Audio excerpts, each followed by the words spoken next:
Yo, sobat, kita jumpa lagi. Salam otomotif, sehat selalu ya, saudara-saudara. Lancar puasanya, puasa 2 minggu lagi ya di tahun 2024. Oke, kali ini kita mau tune up mobilnya Suzuki Esteem. Suzuki Esteem 1300 cc.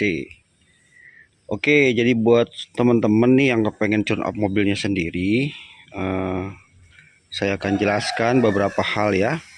Jadi tidak usah kita ke bengkel kalau kita punya basic sedikit dan ada kunci-kunci lah gitu ya.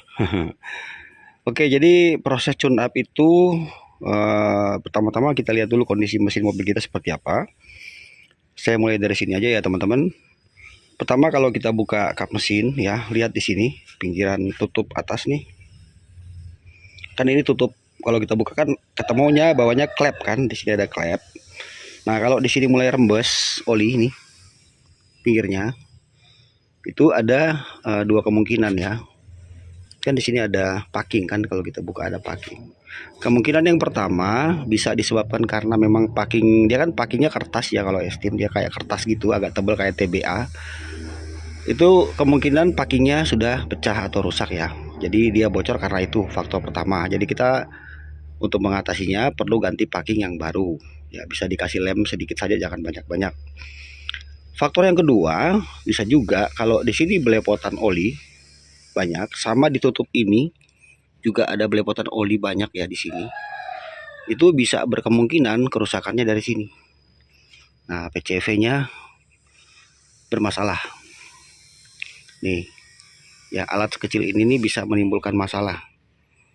Ya, ini alat ini kalau dia sampai tersumbat ya.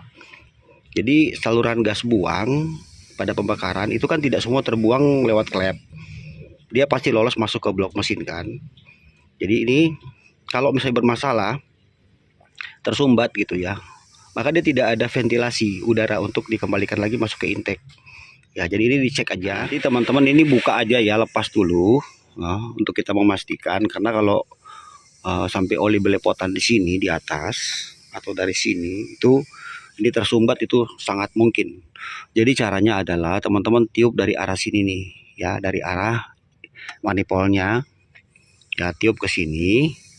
Nah, waktu kita tiup dari sini, kalau yang normal yang bagus ini dia tidak boleh ini ya, tidak boleh lancar, artinya tidak boleh loss. Tapi kalau kita tiup dari arah sini, arah sebaliknya itu dia mesti lancar nih. Nah, jadi dari sini ditiup dia mesti menutup, dari arah sebaliknya sini ditiup dia mesti lancar. Nah, itu tandanya ini normal, tapi ini perlu dibersihkan juga ya, bisa pakai carbo cleaner. Kalau dia mampet ya itu yang terjadi ya, ke dalamnya ada per sama ada katup, kotok. Nah, ini PCV-nya positif, crankshaft, ventilasi ya, itu ya. Oke, sampai situ dulu. Yang berikutnya adalah teman-teman nanti kalau pada saat mau tune up, kita akan coba melepas businya dulu. Lihat kondisinya ya, seperti ini contohnya. Nah, ini kan di sini ada 4 busi yang sudah saya lepas. Ini busi dia belum saya bersihkan, baru saya lepas. Ini busi nomor 1, kita lihat. Ini ada warnanya seperti ini. Dia kering, tapi ada hitam-hitamnya ya sedikit ya. Nomor 2 masih sama. Nomor 3 agak beda ya teman-teman. Nih, sedikit agak perbedaan. Nomor 4 sama ya, seperti nomor 3. Nah, jadi kalau misalnya kita buka businya, di sini udah basah, kayak basah oli gitu ya. Nah, itu ada beberapa kemungkinan ya, bisa mobil teman-teman memang sudah ada kebocoran pada bagian ring seher, atau terjadi kebocoran pada seal klep, atau bisa juga yang tadi ya, PCV-nya yang bocor. Jadi oli itu masuk ke dalam intake, bahkan bisa menimbulkan bisa mengakibatkan sampai ada asap di knalpot. Bahkan dia bisa membasahkan busi kalau sampai udah terlalu berlebihan oli yang masuk. Nah, jadi kalau misalnya di sini kondisinya kering aja begini, ini kita hanya perlu sedikit menyetel posisi karbu ya, karbu sama menyetel sedikit nafur atau pada bagian delco. Dan kalau misalnya sebagian kering, sebagian enggak, misalnya dua ini kering, ya ada satu yang basah misalnya atau apa, itu bisa kemungkinan memang udah terjadi kebocoran. Gas ditahan aja teman-teman, di knalpot tahan, tekan ya agak lama. Kalau dia ada ngebul putih banyak itu kemungkinan dari seal clamp bisa. Oke, jadi kita bisa lihat kesehatan mobil kita dari busi ya. Kalau ini masih termasuk lumayan ya. Tinggal kita perlu membersihkan aja. Dia untuk melepas karburator, di sini ada selang bensin yang dapat dari tangki. Nah, mobil ini udah pakai filter bensin tambahan di sini. Jadi dari tangki itu sebenarnya ada satu filter bensin, posisinya di sini ya. Kalau untuk estim filter bensin ori bawaannya itu ada sebelah sini. Ban sebelah kiri belakang nih, teman-teman ke bawah sini. Nih di atas sini itu ada filter bensin aslinya, ada di atas sini. Dia ada penutupnya. Ya, jadi itu mesti dibuka.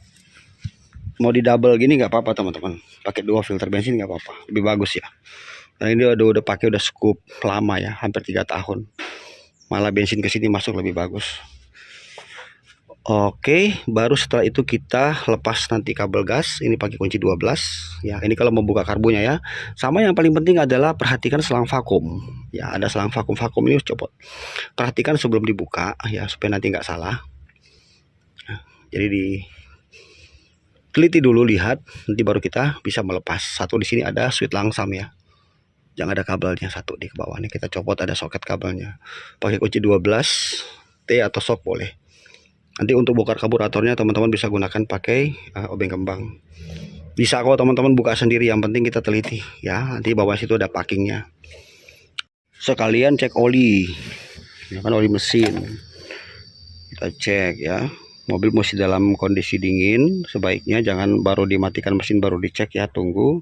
Dan mobil masih di posisi datar, jangan menurun atau menanjak. Ini olinya masih oke ya, nggak ada masalah. Kalau olinya mau sekalian diganti nggak apa-apa, berikut dengan filter olinya sekalian diganti. Kemudian kalau misalnya ada suara kasar kayak tek tek tek tek tek tek tek tek, itu biasanya kita perlu menyetel klep ya di sini. Jadi harus dibuka. Cuma mungkin teman-teman kalau kurang paham, perlu nanti lihat video untuk cara penyetelan klep ya. Saya sudah buat juga di channel saya, udah ada. Baru di sini kemudian ada bagian pengapian ya, delco di sini. Ya, boleh buka tutup delco menggunakan obeng kembang. Nanti kita bisa bersihkan bagian kop delco ini. Ini yang berhubungan dengan pengapian.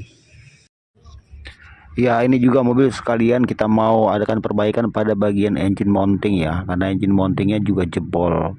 Jadi selain kita mau tune up mobil Estim ini, kita mau ganti sekalian engine mounting. Ini engine mountingnya udah jebol, terutama engine mounting untuk pegangan transmisi. Coba perhatikan di sini kalau kita masukin gigi mundur ya, saya contohkan. Coba perhatikan. Rem tangan turunin, coba kita perhatikan tuasnya, tuas tongkat persneling ya. Perhatikan kalau kita sedikit agak dikagetin. Nah, itu dia. Nah. Kalau mobil teman-teman kayak gini kondisinya, apalagi kalau kita jalan lurus pas mau gigi tanggung ya, kita nggak injak kopling, lepas gas, terus tongkat atau tuas persnelingnya gerak, agak kasar, agak keras gitu ya, itu ciri-ciri engine mounting gearbox yang bermasalah. Nanti sekalian aja diganti engine mounting yang lainnya juga sekalian. Nih coba kita lihat ya. Jadi mobil ini nanti selesai tune up, kita mau adakan perbaikan yang lain karena mau rencana untuk pakai mudik. Oke ya teman-teman, kalau udah kondisi begini, ini engine mounting, coba ya sebentar ya, lihat, kita lihat. Nah ini ya satu yang di gearbox belakang ya, ini pecah engine mountingnya. Nih sebentar ya, saya deketin dulu kameranya biar bisa lebih jelas lihatnya. Nah ini engine mounting yang di sini jebol, yang dekat dengan dinamo starter atau kabel speedometer itu jebol. Jadi itu musita ini ya. Lalu kita lihat nih pecah ya. Itu yang ini menjadi penyebab kenapa sampai seperti tadi itu ya, tuas persnelingnya gerak seperti itu. Nah nanti sekalian juga kita cek engine mounting yang lain ya untuk mesin. Kalau dia mesin hidup ada getar di kabin, terasa getar di kabin gak nyaman ya, itu biasanya rusak di engine mounting. Ganti tiga-tiganya saja, kita ganti semuanya. Oke ya teman-teman, jadi seperti itu. Oke ya teman-teman, jadi demikian video kali ini, sedikit aja kita berbagi untuk edukasi. Jadi kira-kira gambarannya seperti itu ya kalau kita mau tune up ya. Jadi beberapa bagian yang mesti kita cek, dan jangan lupa untuk mengganti oli mesin jika memang sudah waktunya. Dan catat kilometernya, setiap 5.000 kilo harus diganti ya untuk kilometer berikut, termasuk sama oli transmisi. Oke teman-teman, semoga videonya bermanfaat ya. Sampai jumpa lagi.